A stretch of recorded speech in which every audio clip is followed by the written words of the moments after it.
The Adventures of Huckleberry Finn by Mark Twain. Chapter 27. I crept to their doors and listened. They was snoring, so I tiptoed along and got downstairs all right. There weren't a sound anywheres. I peeped through a crack of the dining-room door and see the men that was watching the corpse all sound asleep on their chairs. The door was open into the parlor where the corpse was layin', and there was a candle in both rooms. I passed along, and the parlor door was open, but I see there warn't nobody in there but the remainders of Peter, so I shoved on by. But the front door was locked, and the key wasn't there. Just then I heard somebody coming down the stairs, back behind me. I run in the parlor and took a swift look around, and the only place I see to hide the bag was in the coffin. The lid was shoved along about a foot, showing the dead man's face down in there, with a wet cloth over it, and his shroud on. I tucked the money bag in under the lid, just down beyond where his hands was crossed, which made me creep. They was so cold, and then I run back across the room and in behind the door. The person comin' was Mary Jane. She went to the coffin very soft and kneeled down and looked in. Then she put up her handkerchief, and I see she begun to cry, though I couldn't hear her, and her back was to me. I slid out, and as I passed the dining room, I thought I'd make sure them watchers hadn't seen me, so I looked through the crack, and everything was all right. They hadn't stirred. I slipped up to bed, feeling rather blue, on accounts of the thing playing out that way after I had took so much trouble and run so much risk about it. Says I, if it could stay where it is, all right, because when we get down the river 100 mile or two, I could write back to Mary Jane, and she could dig him up again and get it. But that ain't the thing that's going to happen. The thing that's going to happen is the money'll be found when they come to screw on the lid. Then the king'll get it again, and it'll be a long day before he gives anybody another chance to smouch it from him. Of course, I wanted to slide down and get it out of there, but I doesn't try it. Every minute it was getting earlier now, and pretty soon some of them watchers would begin to stir, and I might get catched with $6,000 in my hands that nobody hadn't hired me to take care of. I don't wish to be mixed up in no such business as that, I says to myself. When I got downstairs in the morning, the parlor was shut up, and the watchers was gone. There weren't nobody around but the family and the widow Bartley and our tribe. I watched their faces to see if anything had been happening, but I couldn't tell. Towards the middle of the day, the undertaker come with his man, and they set the coffin in the middle of the room on a couple of chairs, and then set all our chairs in rows, and borrowed more from the neighbors, till the hall and the parlor and the dining room was full. I see the coffin lid was the way it was before, but I doesn't go to look in under it, with folks around. Then the people begun to flock in, and the beats and the girls took seats in the front row at the head of the coffin, and for a half an hour the people filed around slow in single rank, and looked down at the dead man's face a minute, and some dropped in a tear. And it was all very still and solemn, only the girls and the beats holding handkerchiefs to their eyes and keeping their heads bent and sobbing a little.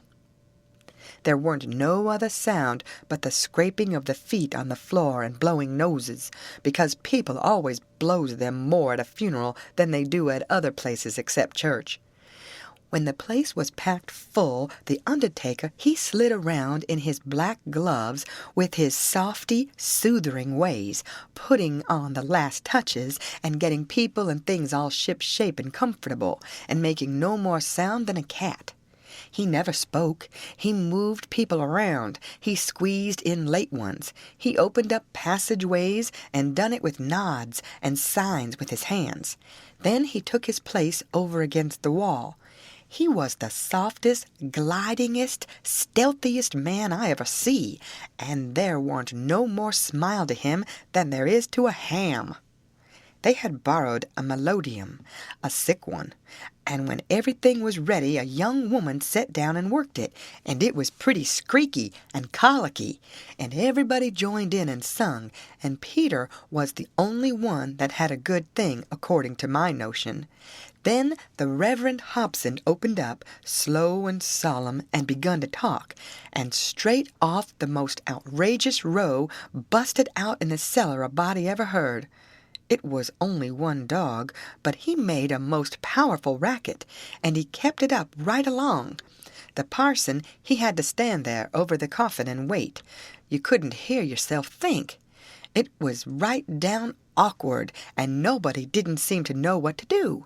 But pretty soon they see that long-legged undertaker make a sign to the preacher, as much as to say, "Don't you worry, just depend on me." Then he stooped down and begun to glide along the wall, just his shoulders showing over the people's heads. So he glided along, and the powwow and racket getting more and more outrageous all the time. And at last, when he had gone around 2 sides of the room, he disappears down cellar. Then, in about 2 seconds, we heard a whack, and the dog he finished up with the most amazing howl or two. And then everything was dead still, and the parson begun his solemn talk where he left off. In a minute or two, here comes this undertaker's back and shoulders gliding along the wall again, and so he glided and glided around 3 sides of the room, and then rose up, and shaded his mouth with his hands, and stretched his neck out towards the preacher, over the people's heads, and says, in a kind of a coarse whisper, "He had a rat." Then he drooped down and glided along the wall again to his place. You could see it was a great satisfaction to the people, because naturally they wanted to know. A little thing like that don't cost nothing, and it's just the little things that makes a man to be looked up to and liked. There weren't no more popular man in town than what that undertaker was. Well, the funeral sermon was very good, but p'ison long and tiresome. And then the king he shoved in and got off some of his usual rubbage, and at last the job was through, and the undertaker begun to sneak up on the coffin with his screwdriver. I was in a sweat then, and watched him pretty keen. But he never meddled at all, just slid the lid along as soft as mush, and screwed it down tight and fast.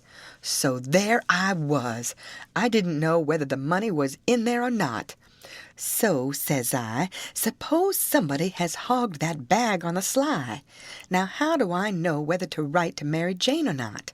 Suppose she dug him up and didn't find nothing. What would she think of me? Blame it, I says, I might get hunted up and jailed. I'd better lay low and keep dark and not write at all. The thing's awful mixed now. Trying to better it, I've worsened it 100 times, and I wish to goodness I'd just let it alone. Dad fetched the whole business. They buried him, and we come back home, and I went to watching faces again. I couldn't help it, and I couldn't rest easy. But nothing come of it. The faces didn't tell me nothing. The king, he visited around in the evening and sweetened everybody up and made himself ever so friendly, and he give out the idea that his congregation over in England would be in a sweat about him, so he must hurry and settle up the estate right away and leave for home. He was very sorry he was so pushed, and so was everybody. They wished he could stay longer, but they said they could see it couldn't be done. And he said of course him and William would take the girls home with them, and that pleased everybody too, because then the girls would be well fixed and amongst their own relations, and it pleased the girls too, tickled them so they clean forgot they ever had a trouble in the world, and told him to sell out as quick as he wanted to, they would be ready. Them poor things was that glad and happy it made my heart ache to see them getting fooled and lied to so. But I didn't see no safe way for me to chip in and change the general tune. Well, blamed if the king didn't build the house and the niggers and all the property for auction straight off. Sailed 2 days after the funeral, but anybody could buy private beforehand if they wanted to. So the next day after the funeral, along about noontime, the girls' joy got the first jolt. A couple of nigger traders come along, and the king sold them the niggers reasonable, for 3-day drafts, as they called it, and away they went, the 2 sons up the river to Memphis, and their mother down the river to Orleans. I thought them poor girls and them niggers would break their hearts for grief. They cried around each other, and took on so it most made me down sick to see it. The girls said they hadn't ever dreamed of seeing the family separated or sold away from the town. I can't ever get it out of my memory, the sight of them poor, miserable girls and niggers hanging around each other's necks and crying. And I reckon I couldn't have stood it all, but would have had to bust out and tell on our gang if I hadn't knowed the sale weren't no account and the niggers would be back home in a week or 2. The thing made a big stir in the town, too, and a good many come out flat-footed and said it was scandalous to separate the mother and the children that way. It injured the fraud some, but the old fool, he bullied right along, spite of all the Duke could say or do, and I tell you the Duke was powerful uneasy. Next day was auction day. About broad day in the morning the king and the Duke come up in the garret and woke me up, and I see by their look that there was trouble. The king says, "Was you in my room night before last?" "No, your majesty," which was the way I always called him when nobody but our gang weren't around. "Was you in there yisterday or last night?" "No, your majesty." "Honor bright now, no lies." "Honor bright, your majesty, I'm telling you the truth. I hain't been a near your room since Miss Mary Jane took you and the Duke and showed it to you." The Duke says, "Have you seen anybody else go in there?" "No, your grace, not as I remember, I believe." "Stop and think." I studied a while and see my chance. Then I says, "Well, I see the niggers go in there several times." Both of them gave a little jump, and looked like they hadn't ever expected it, and then like they had. Then the Duke says, "What, all of them?" "No, leastways not all at once. That is, I don't think I ever see them all come out at once, but just one time." "Hello, when was that?" "It was the day we had the funeral, in the morning. It weren't early because I overslept. I was just starting down the ladder, and I see them." "Well, go on, go on. What did they do? How'd they act?" "They didn't do nothing, and they didn't act anyway much, as fur as I see. They tiptoed away, so I seen, easy enough, that they shoved in there to do up your majesty's room or something, supposing you was up, and found you warn't up, and so they was hoping to slide out of the way of trouble without waking you up, if they hadn't already waked you up." "Great guns, this is a go," says the king, and both of them looked pretty sick and tolerable silly. They stood there a-thinking and scratching their heads a minute, and the Duke, he bust into a kind of a little raspy chuckle and says, "It does beat all how neat the niggers played their hand. They let on to be sorry they was going out of this region, and I believed they was sorry, and so did you, and so did everybody. Don't ever tell me any more that a nigger ain't got any histrionic talent. Why, the way they played that thing, it would fool anybody. In my opinion, there's a fortune in 'em. If I had capital and a theater, I wouldn't want a better layout than that, and here we've gone and sold 'em for a song. Yes, and ain't privileged to sing the song yet. Say, where is that song, that draft?" "In the bank, for to be collected. Where would it be?" "Well, that's all right then, thank goodness." Says I, kind of timid-like, "Is something gone wrong?" The king whirls on me and rips out, "None of your business. You keep your head shut, and mind your own affairs if you got any. Long as you're in this town, don't you forget that, you hear?" Then he says to the Duke, "We got to just swaller it and say nothing. Mum's the word for us." As they was starting down the ladder, the Duke, he chuckles again and says, "Quick sales and small profits. It's a good business, yes." The king snarls around on him and says, "I was trying to do for the best in selling 'em out so quick. If the profits has turned out to be none, lacking considerable, and none to carry, is it my fault any more'n it's yourn?" Well, they'd be in this house yet, and we wouldn't, if I could have got my advice listened to. The king sassed back as much as was safe for him, and then swapped around and lit into me again. He give me down the banks for not coming and telling him I see the niggers come out of his room acting that way. Said any fool would have knowed something was up.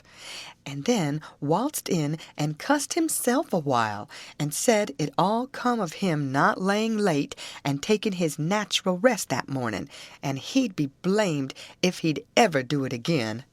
So they went off a jawing, and I felt dreadful glad I'd worked it all off onto the niggers, and yet hadn't done the niggers no harm by it.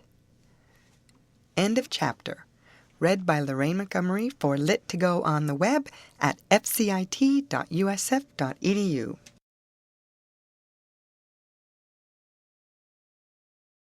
The Adventures of Huckleberry Finn by Mark Twain. Chapter 28. By and by it was getting up time, so I come down the ladder and started for downstairs. But as I come to the girl's room, the door was open, and I see Mary Jane settin' by her old hair trunk, which was open, and she'd been packing things in it, getting ready to go to England.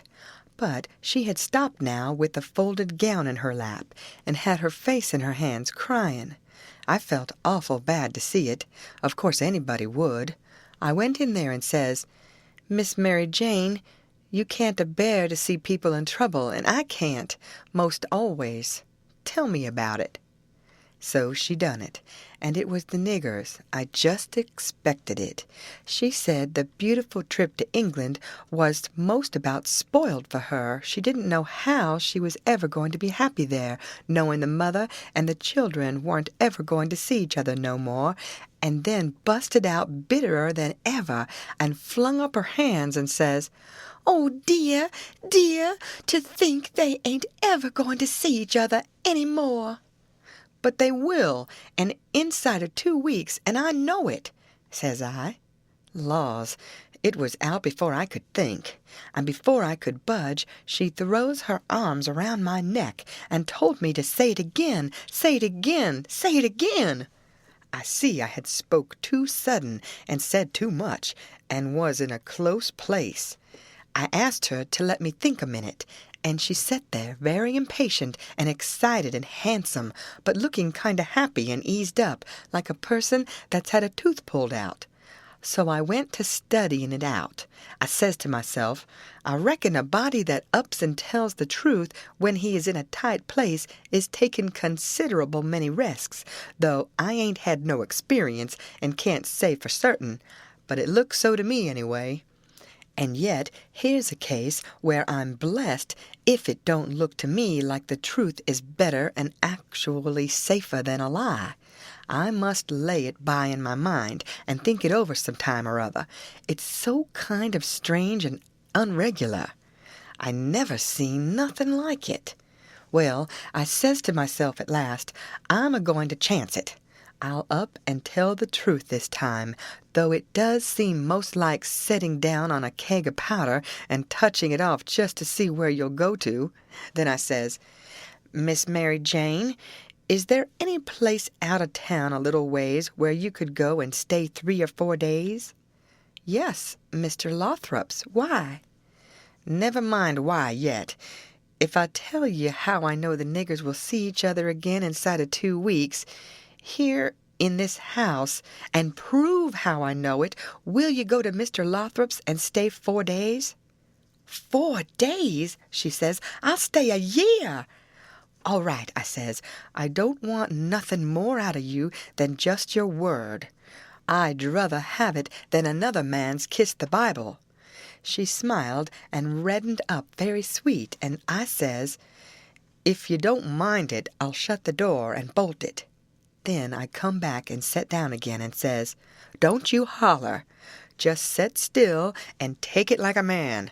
I got to tell the truth, and you want to brace up, Miss Mary, because it's a bad kind and going to be hard to take, but there ain't no help for it. These uncles of yourn ain't no uncles at all. They're a couple of frauds, regular deadbeats. There, now we're over the worst of it. You can stand the rest middlin' easy. It jolted her up like everything, of course, but I was over the shoal water now, so I went right along, her eyes a-blazin' higher and higher all the time, and told her every blame thing, from where we first struck that young fool going up to the steamboat, clear through to where she flung herself onto the king's breast at the front door, and he kissed her 16 or 17 times, and then up she jumps, with her face afire like sunset, and says, "The brute! Come, don't waste a minute, not a second. We'll have them tarred and feathered and flung in the river." Says I, "Certainly, but do you mean before you go to Mr. Lothrop's, or—" "Oh," she says, "what am I thinking about?" she says, and set right down again. "Don't mind what I said, please don't. You won't now, will you?" Laying her silky hand on mine in that kind of a way that I said I would die first. "I never thought. I was so stirred up," she says. "Now go on, and I won't do so any more. You tell me what to do, and whatever you say, I'll do it." "Well," I says, "it's a rough gang, them two frauds, and I'm mixed, so I got to travel with them a while longer, whether I want to or not. I'd druther not tell you why. And if you was to blow on them, this town would get me out of their claws, and I'd be all right. But there'd be another person that you don't know about who'd be in big trouble." "Well, we got to save him, han't we?" "Of course." "Well, then, we won't blow on them." Saying them words put a good idea in my head. I see how maybe I could get me and Jim rid of the frauds, get them jailed here, and then leave. But I didn't want to run the raft in the daytime without anybody aboard to answer questions but me, so I didn't want the plan to begin working till pretty late tonight. I says, "Miss Mary Jane, I'll tell you what we'll do, and you won't have to stay at Mr. Lothrop's so long, nother. How fur is it?" "A little short of 4 miles, right out in the country back here." "Well, that'll answer. Now you go along out there and lay low till 9 or half-past tonight, and then get them to fetch you home again. Tell them you've thought of something. If you get here before 11, put a candle in this window, and if I don't turn up, wait till 11, and then if I don't turn up, it means I'm gone and out of the way and safe. Then you come out and spread the news around, and get these beats jailed." "Good," she says, "I'll do it." "And if it just happens so that I don't get away, but get took up along with them, you must up and say I told you the whole thing beforehand, and you must stand by me all you can." "Stand by you? Indeed I will. They shan't touch a hair of your head," she says, and I see her nostrils spread, and her eyes snap when she said it, too. "If I get away, I shan't be here," I says, "to prove these rapscallions ain't your uncles, and I couldn't do it if I was here. I could swear they was beats and bummers, that's all, though that's worth something. Well, there's others can do that better than what I can, and they're people that ain't going to be doubted as quick as I'd be. I'll tell you how to find them. Give me a pencil and a piece of paper. There, Royal Nonesuch, Bricksville. Put it away, and don't lose it. When the court wants to find out something about these two, let them send up to Bricksville and say they've got the men that played the Royal Nonesuch, and ask for some witnesses. Why, you'll have that entire town down here before you can hardly wink, Miss Mary, and they'll come a-bilin' too." I judged we had got everything fixed about right now, so I says, just let the auction go right along and don't worry. Nobody don't have to pay for the things they buy till a whole day after the auction on accounts of the short notice, and they ain't going out of this till they get that money, and the way we fixed it, the sale ain't going to count, and they ain't going to get no money. It's just like the way it was with the niggers. It warn't no sale, and the niggers will be back before long. Why, they can't collect the money for the niggers yet. They're in the worst kind of a fix, Miss Mary. Well, she says, I'll run down to breakfast now, and then I'll start straight for Mr. Lothrop's. "'Deed, that ain't the ticket, Miss Mary Jane," I says, "by no manner of means. Go before breakfast." "Why? What did you reckon I wanted you to go at all for, Miss Mary?" "Well, I never thought, and come to think, I don't know. What was it?" "Why, it's because you ain't one of these leather-faced people. I don't want no better book than what your face is. A body can set down and read it off like coarse print. Do you reckon you can go and face your uncles when they come to kiss you good morning and never— There, don't. Yes, I'll go before breakfast. I'll be glad to. And leave my sisters with them? Yes, never mind about them. They've got to stand it yet a while. They might suspicion something if all of you was to go. I don't want you to see them, nor your sisters, nor nobody in this town. If a neighbor was to ask how is your uncles this morning, your face would tell something. Now, you go right along, Miss Mary Jane, and I'll fix it with all of them. I'll tell Miss Susan to give your love to your uncles and say you went away for a few hours for to get a little rest and change or to see a friend, and you'll be back tonight or early in the morning. Gone to see a friend is all right, but I won't have my love given to them. Well, then it shan't be. It was well enough to tell her so, no harm in it. It was only a little thing to do, and no trouble. And it's the little things that smooth people's roads the most. Down here below, it would make Mary Jane comfortable, and it wouldn't cost nothing. Then I says, "There's one more thing, that bag of money." Well, they've got that, and it makes me feel pretty silly to think how they got it. No, you're out there. They hain't got it. Why, who's got it? I wish I knowed, but I don't. I had it because I stole it from them, and I stole it to give to you, and I know where I hid it, but I'm afraid it ain't there no more. I'm awful sorry, Miss Mary Jane. I'm just as sorry as I can be, but I done the best I could. I did, honest.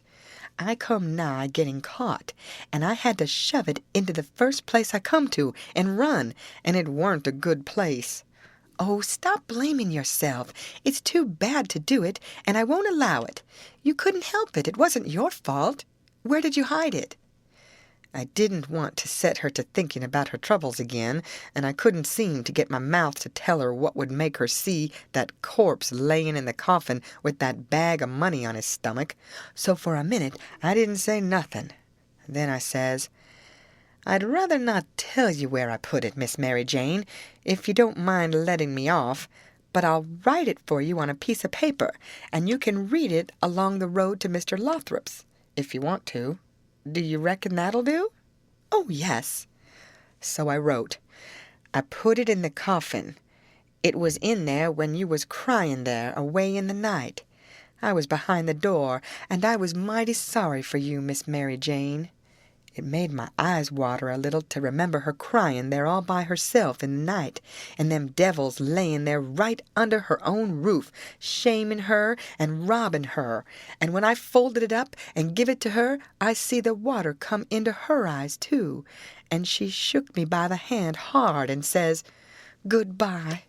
I'm going to do everything just as you've told me, and if I don't ever see you again, I shan't ever forget you, and I'll think of you a many and a many a time, and I'll pray for you too." And she was gone. Pray for me! I reckoned if she knowed me, she'd take a job that was more nearer her size, but I bet she done it just the same. She was just that kind. She had the grit to pray for Judas if she took the notion. There weren't no back down to her. I judge. You may say what you want to, but in my opinion, she had more sand in her than any girl I ever see. In my opinion, she was just full of sand. It sounds like flattery, but it ain't no flattery. And when it comes to beauty and goodness, too, she lays over them all. I hain't ever seen her since that time that I see her go out of that door. No, I hain't ever seen her since, but I reckon I've thought of her a many and a many a million times, and of her saying she would pray for me, and if ever I'd a thought it would do any good for me to pray for her, blamed if I wouldn't a done it or bust. Well, Mary Jane, she lit out the back way, I reckon, because nobody see her go. When I struck Susan and the harelip, I says, "What's the name of them people over on the other side of the river that you all goes to see sometimes?" They says, "There's several, but it's the Proctors mainly." "That's the name?" I says. "I most forgot it." Well, Miss Mary Jane, she told me to tell you she's gone over there in a dreadful hurry, one of them sick. "Which one?" "I don't know, leastways I kind of forget, but I thinks it's—" "Sakes alive, I hope it ain't Hanner." "I'm sorry to say it," I says, "but Hanner's the very one." "My goodness, and she's so well only last week." "Is she took bad?" "It ain't no name for it. They set up with her all night, Miss Mary Jane said, and they don't think she'll last many hours." "Only think of that now! What's the matter with her?" I couldn't think of anything reasonable right off that way, so I says, "Mumps." "Mumps, your granny! They don't set up with people that's got the mumps." "They don't they? You better bet they do with these mumps. These mumps is different. It's a new kind," Miss Mary Jane said. "How's it a new kind?" "Because it's mixed up with other things." "What other things?" "Well, measles, and whooping cough, and erysipelas, and consumption, and yaller janders, and brain fever, and I don't know what all." "My land! And they call it the mumps?" "That's what Miss Mary Jane said." "Well, what in the nation do they call it the mumps for?" "Why, because it is the mumps. That's what it starts with." "Well, there ain't no sense in it. A body might stump his toe, or take pison, and fall down the well, and break his neck, and bust his brains out, and somebody come along and ask what killed him, and some numbskull up and say, 'Why, he stumped his toe.' Would there be any sense in that? No, and there ain't no sense in this nuther. Is it catching?" "Is it catching? Why, how you talk! Is a harrow catching in the dark? If you don't hitch onto one tooth, you're bound to on another, ain't you? And you can't get away with that tooth without fetching the whole harrow along, can you? Well, these kind of mumps is a kind of a harrow, as you may say, and it ain't no slouch of a harrow nuther. You come to get it hitched on good." "Well, it's awful, I think," says the harelip. "I'll go to Uncle Harvey and—" "Oh, yes," I says, "I would. Of course I would. I wouldn't lose no time." "Well, why wouldn't you?" "Just look at it a minute, and maybe you can see. Hain't your uncles obleeged to get along home to England as fast as they can?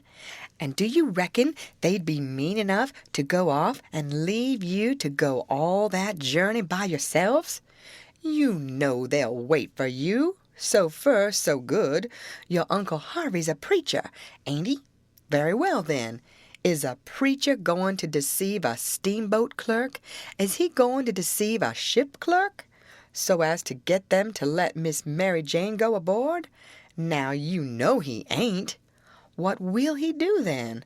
Why, he'll say, 'It's a great pity, but my church matters has got to get along the best way they can, for my niece has been exposed to the dreadful pluribussinum mumps, and so it's my bounden duty to set down here and wait the 3 months it takes to show on her if she's got it.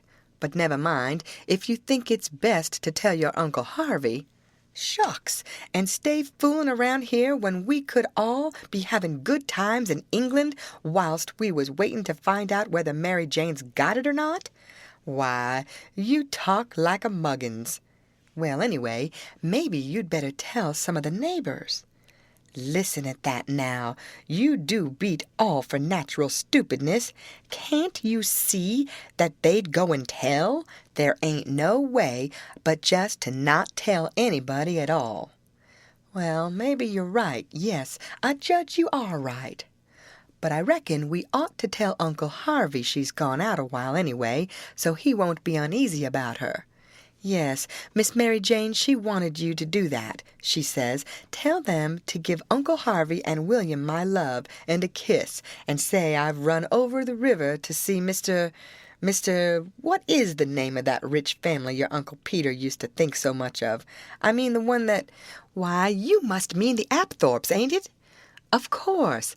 Bother them kind of names. A body can't ever seem to remember them half the time somehow. Yes, she said, say she has run over for to ask the Apthorpes to be sure and come to the auction and buy this house, because she allowed her Uncle Peter would rather they had it than anybody else. And she's going to stick to them till they say they'll come, and then, if she ain't too tired, she's coming home. And if she is, she'll be home in the morning anyway. She said, don't say nothing about the Proctors, but only about the Apthorpes, which'll be perfectly true, because she is going there to speak about their buying the house. I know it, because she told me so herself. All right, they said, and cleared out to lay for their uncles, and give them the love and the kisses, and tell them the message. Everything was all right now. The girls wouldn't say nothing because they wanted to go to England, and the king and the duke would rather Mary Jane was off working for the auction than around in reach of Dr. Robinson. I felt very good. I judged I had done it pretty neat. I reckon Tom Sawyer couldn't have done it no neater himself. Of course, he would have throwed more style into it, but I can't do that very handy, not being brung up to it. Well, they held the auction in the public square along towards the end of the afternoon, and it strung along, and the old man, he was on hand, and looking his level pisonest up there 'longside of the auctioneer, and chipping in a little scripture now and then, or a little goody-goody saying of some kind, and the Duke, he was around goo-gooing for sympathy all he knowed how, and just spreading himself generally. But by and by the thing dragged through, and everything was sold, everything but a little old trifling lot in the graveyard. So they'd got to work that off. I never see such a giraffe as the king was for wanting to swallow everything. Well, whilst they was at it, a steamboat landed, and in about 2 minutes up comes a crowd, a-whooping and yelling and laughing and carrying on and singing out, "Here's your opposition line. Here's your 2 sets of heirs to old Peter Wilkes, and you pays your money and you takes your choice." End of chapter. Read by Lorraine Montgomery for Lit to Go on the web at fcit.usf.edu.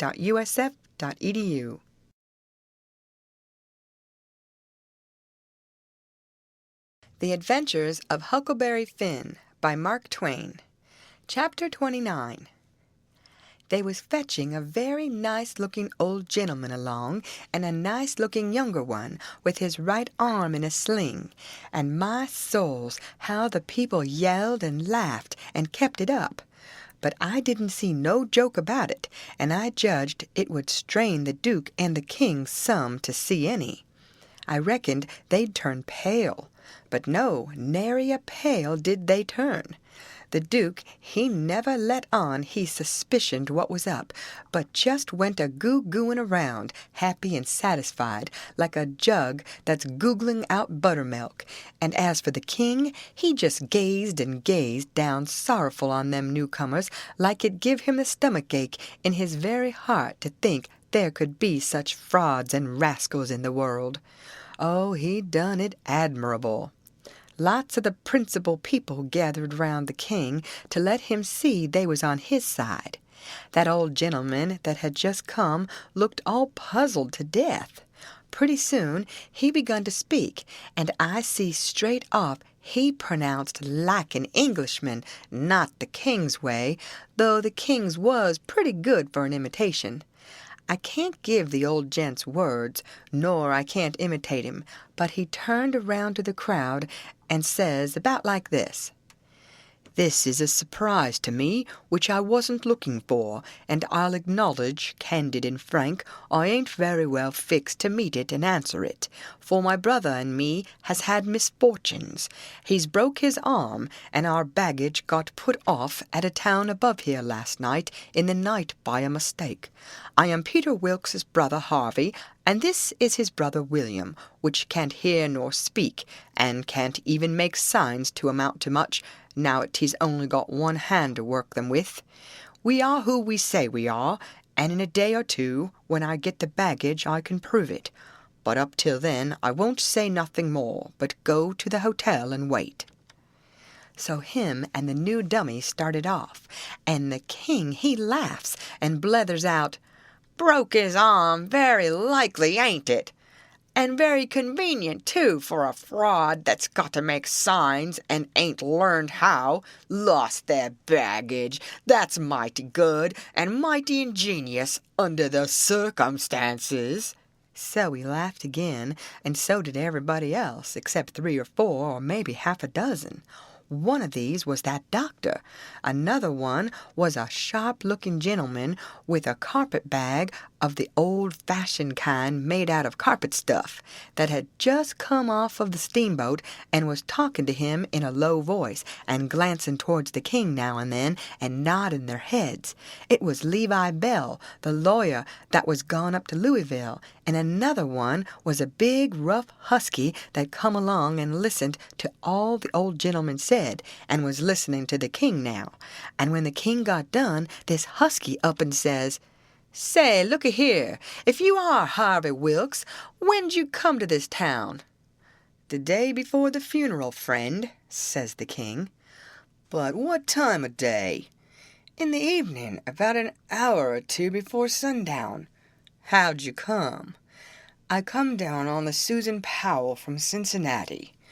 "Well, then how'd you come to be up at the Pint in the morning? In a canoe?" "I warn't up at the Pint in the morning." "It's a lie." Several of them jumped for him and begged him not to talk that way to an old man and a preacher. "Preacher be hanged, he's a fraud and a liar. He was up at the Pint that morning. I live up there, don't I? Well, I was up there, and he was up there. I see him there. He come in a canoe, along with Tim Collins and a boy." The doctor, he up and says, "Would you know the boy again if you was to see him, Hines?" "I reckon I would, but I don't know." "Why, yonder he is now. I know him perfectly easy." It was me he pointed at. The doctor says, "Neighbors, I don't know whether the new couple is frauds or not, but if these 2 ain't frauds, I am an idiot, that's all. I think it's our duty to see that they don't get away from here till we've looked into this thing. Come along, Hines. Come along, the rest of you. We'll take these fellows to the tavern and affront them with the other couple, and I reckon we'll find out something before we get through." It was nuts for the crowd, though maybe not for the king's friends, so we all started. It was about sundown. The doctor, he led me along by the hand, and was plenty kind enough, but he never let go of my hand. We all got in a big room in the hotel, and lit up some candles, and fetched in the new couple. First the doctor says, "I don't wish to be too hard on these 2 men, but I think they're frauds, and they may have complices that we don't know nothing about. If they have, won't the complices get away with that bag of gold Peter Wilkes left? It ain't unlikely. If these men ain't frauds, they won't object to sending for that money and letting us keep it till they prove they're all right. Ain't that so?" Everybody agreed to that, so I judged they had our gang in a pretty tight place right at the outstart. But the king, he only looked sorrowful and says, "Gentlemen, I wish the money was there, for I ain't got no disposition to throw anything in the way of a fair, open, out-and-out investigation of this miserable business. But alas, the money ain't there. You can send and see if you want to." "Where is it, then?" "Well, when my niece give it to me to keep for her, I took and hid it inside of the straw tick of my bed, not wishing to bank it for the few days we'd be here. And considering the bed a safe place, we not being used to niggers, and supposing 'em honest like servants in England, the niggers stole it the very next morning after I had went downstairs, and when I sold 'em I hadn't missed the money yet, so they got clean away with it. My servant here can tell you about it, gentlemen." The doctor and several said shucks, and I see nobody didn't altogether believe him.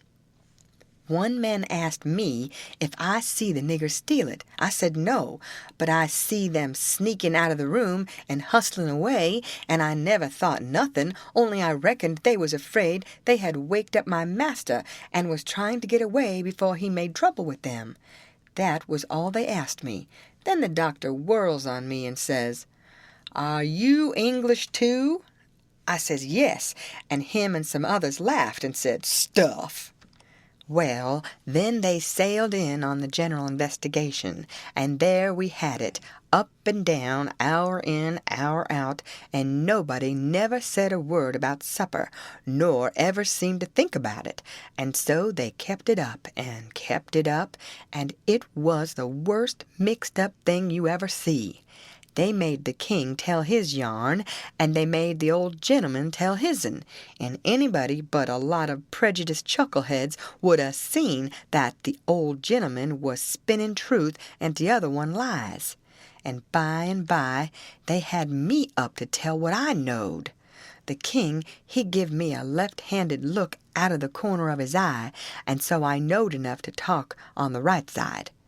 I begun to tell about Sheffield, and how we lived there, and all about the English Wilkses and so on, but I didn't get pretty fur till the doctor begun to laugh, and Levi Bell, the lawyer, says, "Set down, my boy. I wouldn't strain myself if I was you. I reckon you ain't used to lying. It don't seem to come handy. What you want is practice. You do it pretty awkward." I didn't care nothing for the compliment, but I was glad to be let off anyway. The doctor, he started to say something, and turns and says, "If you'd been in town at first, Levi Bell—" The king broke in and reached out his hand and says, "Why, is this my poor dead brother's old friend that he's wrote so often about?" The lawyer and him shook hands, and the lawyer smiled and looked pleased, and they talked right along a while, and then got to one side and talked low, and at last the lawyer speaks up and says, "That'll fix it. I'll take the order and send it along with your brothers, and then they'll know it's all right." So they got some paper and a pen, and the king, he sat down and twisted his head to one side and chawed his tongue and scrawled off something, and then they give the pen to the duke, and then for the first time the duke looked sick, but he took the pen and wrote. So then the lawyer turns to the new old gentleman and says, "You and your brother please write a line or two and sign your names." The old gentleman wrote, but nobody couldn't read it. The lawyer looked powerful astonished and says, "Well, it beats me," and snaked a lot of old letters out of his pocket and examined them, and then examined the old man's writing, and then them again, and then says, "These old letters is from Harvey Wilkes, and here's these 2 handwritings, and anybody can see they didn't write them." The king and the duke looked sold and foolish, I tell you, to see how the lawyer had took them in. "And here's this old gentleman's handwriting, and anybody can tell easy enough he didn't write them," Fact is, the scratches he makes ain't properly writing at all. Now, here's some letters from—" The new old gentleman says, "If you please, let me explain. Nobody can read my hand but my brother there, so he copies for me. It's his hand you've got there, not mine." "Well," says the lawyer, "this is a state of things. I've got some of William's letters, too, so if you'll get him to write a line or so, we can come—" "He can't write with his left hand," says the old gentleman. "If he could use his right hand, you would see that he wrote his own letters and mine, too. Look at both, please. They're by the same hand." The lawyer done it and says, "I believe it's so, and if it ain't so, there's a heap stronger resemblance than I'd noticed before anyway. Well, well, well, I thought we was right on the track of a solution, but it's gone to grass partly.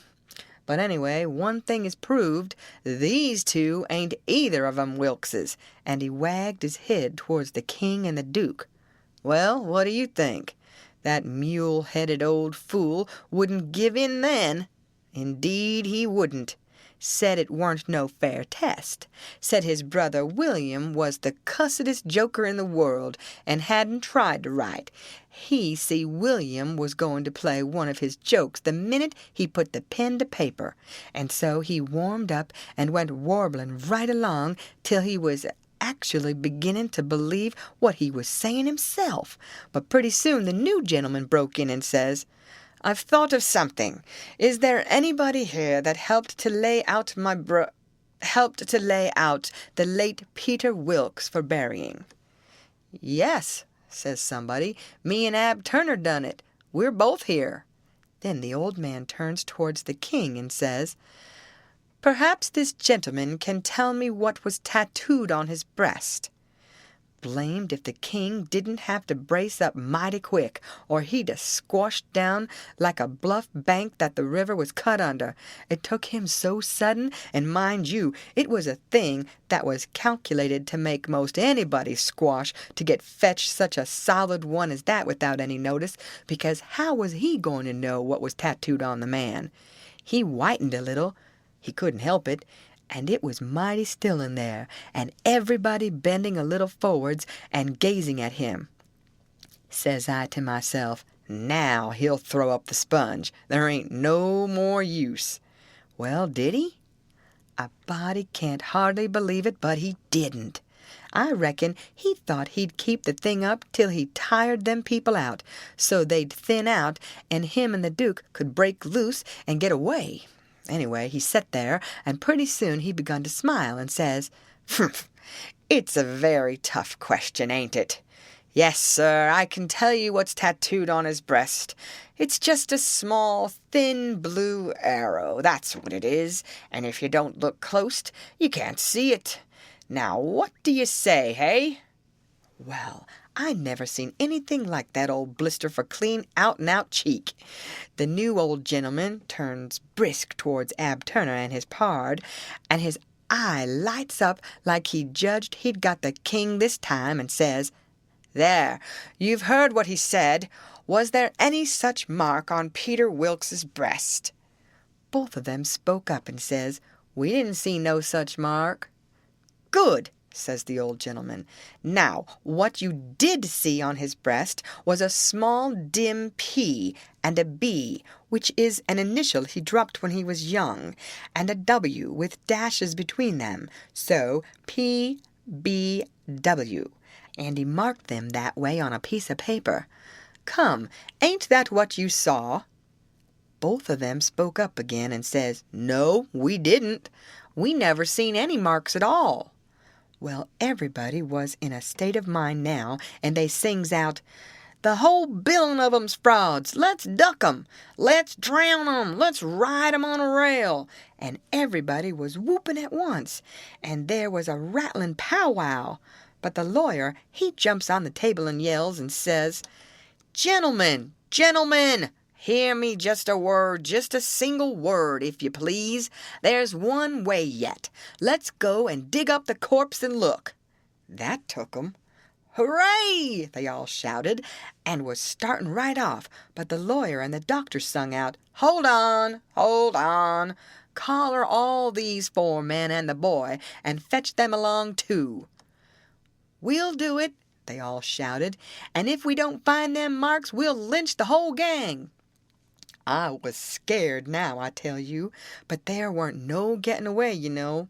They gripped us all and marched us right along, straight for the graveyard, which was 1.5 miles down the river, and the whole town at our heels, for we made noise enough, and it was only 9 in the evening.